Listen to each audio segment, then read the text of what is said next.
Bienvenue à tous! Pour cette série sur les opérations intellectuelles, nous allons apprendre à établir des faits. Allons-y! Premièrement, qu'est-ce que c'est? En fait, il s'agit d'une opération qui utilise tes connaissances afin d'identifier un fait, et ce, à l'aide de différents documents.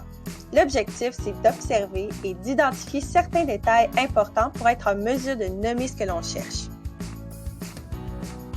Pour être capable de bien répondre à la question, il faut absolument comprendre le document qui nous est fourni en l'observant et en cherchant les détails importants.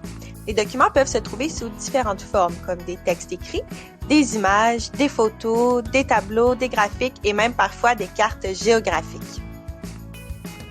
Selon la question, il faut pouvoir nommer un acteur, comme le Premier ministre du Canada, une action, comme manger, une mesure, comme les mesures sanitaires, un rôle, comme le rôle des travailleurs essentiels pendant la pandémie, un groupe, comme le groupe des personnes âgées, un territoire, comme une métropole, un phénomène comme la fonte des glaces et finalement une activité économique comme l'agriculture et l'achat de produits locaux.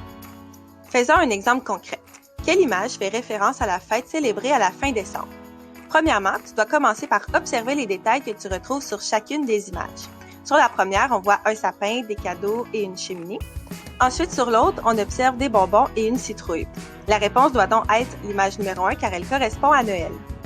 Faisons un exemple historique. À partir du document suivant, nomme le mode de vie des Iroquois. Sur l'image, on voit des terres cultivées, une palissade et des maisons.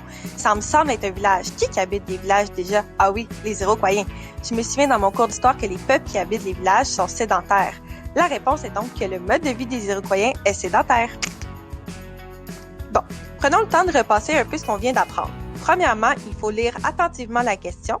Ensuite, il faut observer, identifier les détails importants du document, que ce soit des mots-clés dans un texte ou des objets dans une photo. Et finalement, on nomme précisément le fait qui nous est demandé.